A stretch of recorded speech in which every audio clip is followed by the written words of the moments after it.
오늘 말씀을 제가 구상을 하다가 다시 사명의 자리로 그렇게 제목을 잡았습니다. 시기와 딱 맞는 것 같아요. 이제 코로나 팬데믹이 더 이상 우리를 지배하지 않도록 이제 마스크도 야외에서는 벗게 하고 또 다시 교회가 모일 수 있도록 모든 것들을 이제 정상화 시켜가는 그런 과정에 있다고 다들 그렇게 느끼고 있습니다. 물론 지금도 밖에 나가보면 다 마스크를 끼고 다녀요. 저도 어저께 좀 운동 좀 한다고 한 바퀴 도는데 저는 너무 갑갑해서 그냥 벗었어요. 근데 마스크 벗고 다니는 사람들 정말 뜨문 있어. 다들 마스크. 그 더운데도 그냥 마스크 꼭꼭 끼고 다니는데. 그러나 여러분 분명히 우리 알아야 할 것은 이제는 이 코로나에 져서는 안 될 것 같아요. 이제는 적극적으로 이겨내고 살아야 할 것 같아요. 마스크도 좀 벗고 그리고 마음껏 내게 공기를 허락하시는 그 하나님의 섭리를 생각하고 이 코로나 생활이 우리를 얼마나 억압하고 또 얼마나 힘들게 했는지를 한번 좀 생각해 봤으면 좋겠어요. 이런 과정을 지내면서 우리가 이건 하나님의 징계다. 말세가 가까웠다. 많은 깨달음이 있고 또 반성하는 그런 기미도 있고 그리고 하나님이 우리 기독교를 특별히 좀 이렇게 흔드신다 하는 그런 메시지들이 많이 우리에게 어필되기도 했습니다. 그러한 일들을 우리가 다 겪으면서 이제 대통령도 새로 세워지고 특별히 오늘 또 지방선거를 통해서 우리가 또 저마다 나름대로 어떤 기대감을 가지고 투표를 하게 될 텐데 어쨌거나 이제는 우리에게 새로운 장이 열린 것은 분명하다는 거예요. 우리에게 새로운 장이 열렸을 때 과연 우리는 어떻게 해야 하는가? 어떤 모습으로 우리가 도전하듯이 우리에게 주어지는 이 미래를 향하여 달려가야 할까 하는 그런 생각을 하면서 오늘 말씀을 택하고 제목을 정했습니다.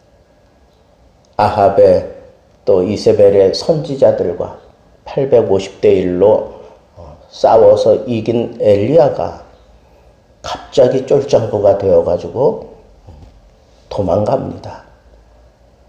그래서 한 로뎀나무 아래 거기서 지쳐가지고 그가 하나님 앞에 투정하듯이 이제 됐습니다. 내 생명을 거두어 가십시오. 그러면서 아주 급 다운된 그런 엘리야의 모습을 어떤 학자들은 엘리야가 우울증이 좀 심했다. 그런 식으로 얘기하는 학자들도 있습니다. 그런데 그런 거 떠나서 저는 그냥 엘리야의 일생을 쭉 보면서 하나님께서 이게 지금 마지막 사역이에요. 엘리야의 마지막 사역입니다.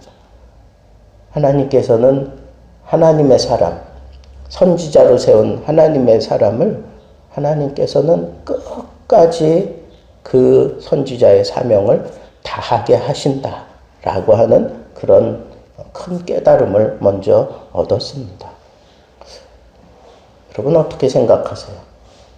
하나님 앞에 이렇게 붙들려서 쓰임받는 그런 사명자들은 때와 기한이 있을까요? 제 생각은 없는 것 같아요. 하나님의 사역을 하는 데 있어서 어떤 때가 그게 왜 필요한가요? 그냥 사는 날 동안 호흡하는 동안 그냥 하나님의 사역자로 사는 거예요. 하나님의 사명자로 사는 거예요. 은퇴할 수 있죠. 그러나 은퇴하고 난 다음에 그 뭐 할 건데요? 그러면 이제 사명자에서 벗어난 겁니까? 아니요. 끝까지 호흡이 있는 동안 우리는 이 사명 붙들고 살아야 되는 그런 사명자로 세움을 받은 거예요. 기름 부음 받았다라고 하는 것은 그런 의미예요. 이제 나 하나님 앞에 서는 날 동안 그냥 내 호흡이 그치는 그날까지 나는 사명자입니다. 하나님 앞에 사명을 붙들고 살겠습니다. 그런 의식으로 우리 살아야 합니다. 그런데 엘리야가 갑자기 쫄정보가 되어가지고 막 차라리 나를 데리고 가라 그러든가 아니면 모든 거 다 포기하고 그냥 멀리 도망가서 그냥 지쳐진 모습으로 엎어져 있을 때 하나님이 천사를 보내서 그를 어루만지셔요. 그리고 떡도 물도 다 준비해 놓고 그거 먹고 마시고 40주 40야를 그냥 걸어서 마침내 오늘 이 마지막 사명을 감당하게 하시는 하나님의 의지를 좀 느껴보라는 거예요. 하나님의 의지를. 하나님은 우리에게 마지막 순간까지 주어진 사명을 붙들고 살라고 우리를 세우신 거예요. 이제는 엘리야 나이도 많고 이렇게 이제 한풀 꺾이고 다시 뭘 할 수 있겠나 싶은 그 엘리야를 하나님이 특별하게 섭리하면서 그의 마음도 추스리게 하시고 그의 몸도 하나님의 이적의 그런 공급을 통해서 그를 다시 세워놓고 그로 하여금 하게 한 이 마지막 사역이 바로 이 사명의 길이었어요. 여러분, 이 모든 상황이 이렇게 달라지고 있을 때 우리가 붙잡아야 될 것은 바로 사명입니다.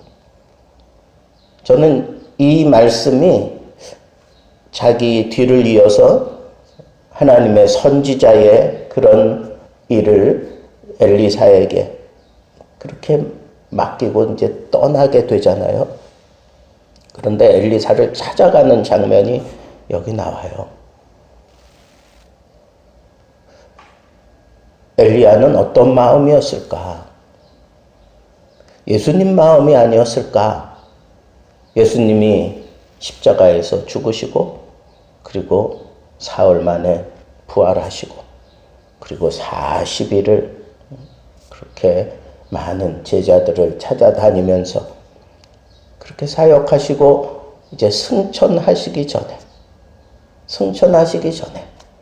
그 제자들 마지막 만나서 제자들에게 당부한 말씀이 바로 이 얘기 아니에요?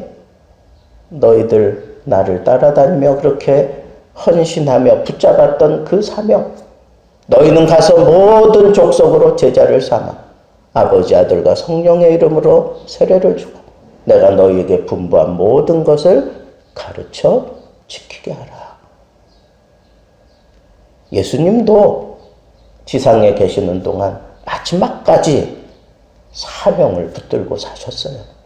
마지막까지 사명의 몸부림을 하시다가 하나님 품으로 올라가셨습니다. 여러분, 우리가 예수 믿는다는 것, 하나님의 백성이 되었다는 것, 하나님의 사명자로 특별하게 기름 부음을 받았다는 것, 이것은 사명을 붙들고 살아야 되는 존재임을 아주 강하게 시사하는 바입니다. 어떤 사람은 목사로, 어떤 사람은 기업가로, 어떤 사람은 내게 주어져 있는 어떤 그 달란트를 살려가면서 결국은 복음을 위한 사명의 길을 가야 할 것을 아주 강조하는 거예요. 그런데 예수님도 그렇고 엘리야도 그렇고 자기 마지막 때 마지막 순간에 가장 강하게 짙게 보여준 게 이 사명이 참 힘들고 어려운 거다. 그러나 이건 감당해야만 된다라고 하는 것을 아주 강력하게 보여준 거예요. 부활하신 모습으로 그 짧은 40일 동안 여기저기 다니시면서 불러 모아놓고 던진 메시지가 제자 삼으라 아니에요? 엘리야가 이제 하늘의 부르심을 인식하면서 길을 떠나는데 엘리사가 그 모든 것들을 다 헤아리면서 끝까지 쫓아가요. 끝까지 쫓아가서 결국은 엘리사가 원하는 대로 그에게 겉옷을 떨어뜨려 주잖아요. 그게 사명의 길이에요. 모든 사람들이 왜 그러느냐, 선생님을 좀 그만 괴롭혀라 막 그러면서 이 얘기 저 얘기 하지만 엘리사는 끝까지 따라갑니다. 끝까지. 그래서 그가 하늘로부터 떨어진 그 엘리야의 겉옷을 가지고 요단강을 이리저리 칠 때 물이 갈라지는 그런 놀라운 능력을 행사하게 됩니다. 여러분, 주의 길은, 하나님 앞에 우리가 펼쳐가는 사명의 길은 바로 그런 능력이 필요한 길이에요. 끝까지 남들이 이런저런 소리하고 막 그래도 끝까지 따라가야 되는 길이에요. 부활의 주를 처음에는 의심했지만 주님이 거듭 찾아오시고 그들에게 성령을 부어주시는 그런 퍼포먼스를 보여주기까지 하시면서 그 제자들의 마음을 붙잡아 놓고 마지막 메시지가 그러므로 너희는 가서 제자 삼아라. 사명이었어요. 사명. 여러분, 이 팬데믹이 이 지구촌을 완전히 뒤흔들어 놓았습니다. 그리고 이제는 새로운 길이 우리에게 열리기 시작합니다. 이 길, 이제는 우리 어떻게 살아야 되나? 내가 이제는 이 마스크 여기서 이제 이 습관이 돼버렸는데 이건 이제 어떻게 떨쳐내고 그 다음에 우리 이 삶을 어떻게 회복하고 거기에 초점 맞추고 사는 게 아니에요. 사명자들은 어떻게 살아야 되는데 그동안 내가 복음을 증거하고 싶어도 증거하지 못했던 그런 지난 날들을 아쉬워하면서 안타까워하면서 내가 하나님 앞에 제대로 헌신하지 못하고 하나님 앞에 제대로 충성하지 못했던 지난 날들을 안타까워하면서 여전히 세상은 더럽고 추한 모습으로 우리에게 막 흩뿌려대고 있는데 내가 이 사명을 붙들고 살지 못해서 심각한 어려운 문제가 터졌을 때 그냥 그와 함께 다 쥐죽은 듯이 그냥 고요하게 그냥 다 무너져 버린 모습으로 그렇게 살아야만 됐던 우리들의 이 연약한 모습을 생각하면서 이 말세에는 모임을 패하는 자들의 습관처럼 그렇게 변하지 말라고 하는 메시지를 우리는 받았음에도 불구하고 여전히 우리는 모이기를 거부하고 모이는 걸 뒤로하고 그러면서도 나는 하나님의 백성이라고 그렇게 자부하며 살아왔던 이런 밸런스가 맞지 않는 이런 안타까운 삶을 언제까지 이 세상이 그렇다고 언제까지 이 지금 상황이 그렇다고 상황 탓만 할 거냐고요. 여기 하나님의 의지가 지금 보이지 않습니까? 끝까지 다루어 가시며 사명의 길을 가게 하시는 그 하나님 앞에 결국은 순복했을 때 하나님이 마지막 순간까지 사명자로 제대로 살게 하셨던 이 놀라운 하나님의 의지가 지금 우리들 마음속에 좀 들어와야 되는 거예요.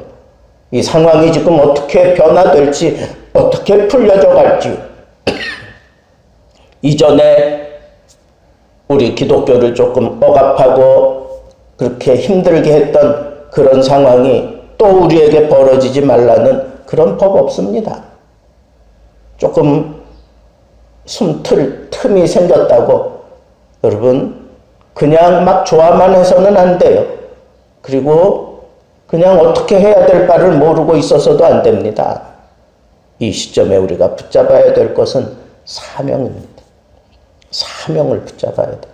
사명의 자리로 돌아가야 됩니다. 특별히 엘리사가 이 소명을 받는 그 현장이 일하던 자리, 열심히 일하던 자리였어요. 여러분, 우리가 빨리 이 사명의 자리로 돌아가기 위해서 우리 성실했던, 복음 앞에 성실했던 그런 자리로 우리 돌아가는 싸움을 해야 합니다. 그리고 주저함이 없이 헌신해야 돼요. 부친과 작별을 합니다. 그리고 농기고 자기 삶의 터전 다 불태워버립니다. 예수님의 제자들이 아버지를 떠나고 그 금을 다 버려두고 예수님을 즉각적으로 따랐던 것처럼 엘리사도 마찬가지입니다. 소를 2마리나 잡아서 나누고 백성들과 작별을 합니다. 정들었던 이웃과도 다 작별을 합니다. 그리고는 엘리사는 엘리야의 종이 됩니다. 시종. 곁에서 그냥 몸종이 되어서 엘리야를 끝까지 보필하는, 처음부터 그런 사명자로 그렇게 부름을 받았어요. 그렇기 때문에 엘리사를 사람들이 만류할 때 엘리야는 너 돌아가라 그렇게 얘기하지만 엘리사는 그게 사명인 줄 알고 자기 스승을 끝까지, 하나님이 불러 가실 그때까지 끝까지 따라가는 그런 엘리사의 모습을 보게 됩니다. 여러분, 이 엘리사는 부자였습니다. 그런데 그 모든 것을 다 버리고 시종이 되었다? 이거 참 어려운 일입니다. 부자로 살던 사람이 남 발 닦아주고 이런 시종 생활을 한다는 게 그게 쉽습니까? 그런데 엘리사는 이게 사명인 줄 알고 그냥 그렇게 헌신을 합니다. 12결이, 이것은 24마리의 소를 얘기하는 거예요. 그거는 그가 얼마나 부자였음을 우리에게 보여주는 거예요. 부자는 사명의 길 가기가 참 힘들어요. 예수님께 정말 사랑받았던 청년 관원이 있었잖아요. 내 모든 것을 다 팔아 가난한 자들에게 나누어주고 너는 나를 따라 사명의 길을 가자 그랬을 때 이 청년이 돌아서서 가잖아요. 씁쓸하게 돌아서서 가잖아요. 왜? 그는 재물이 많은 거로 그랬어요. 그런데 엘리사는 그러지 않았어요. 이 사명을 붙들었어요. 이 사명을 붙들었습니다. 저는 오늘 말씀을 이 세대에 좀 적용을 해서 여러분, 지금 하나님이 여러분들을 부른다고 생각하세요. 다시 사명의 자리로 가야 합니다. 사명의 자리에 가서 엎드려야 합니다. 하나님이 내가 지금 이 사명대로 살지 못하고 있었던 것을 하나님이 우리에게 다시 기회를 주시는 거라고 생각하고 다시 사명의 자리로 돌아가세요. 이전에 우리 젊었을 때 얼마나 많이 복음을 붙들고 막 그렇게 애쓰며 살았어요. 그죠? 그냥 그게 내 생활의 전부였어요. 저도 학창시절 생각하면 그게 내 삶의 전부였어요. 교회 들리고, 교회에서 기도하고, 교회에서 자기도 하고, 교회 가면 항상 거기서 웃음이 터져 나오고, 사람들을 만나고, 또 쫓아다니면서, 친구들 데려다가 교회에 앉히고, 그냥 그게 내 삶 전부였어요. 그게 내 사명이었다고요. 그 사명의 삶을 사는 동안에 하나님이 나를 붙드시고 나를 죽음에서도 건지시고 나를 책임져 주셨던 거예요. 여러분, 이 시대가 가장 요구하는 것 사명자입니다. 사명자. 하나님 앞에 바로 세워지고 그 사명대로 살아가는 자를 하나님은 지금 기대하고 계셔요.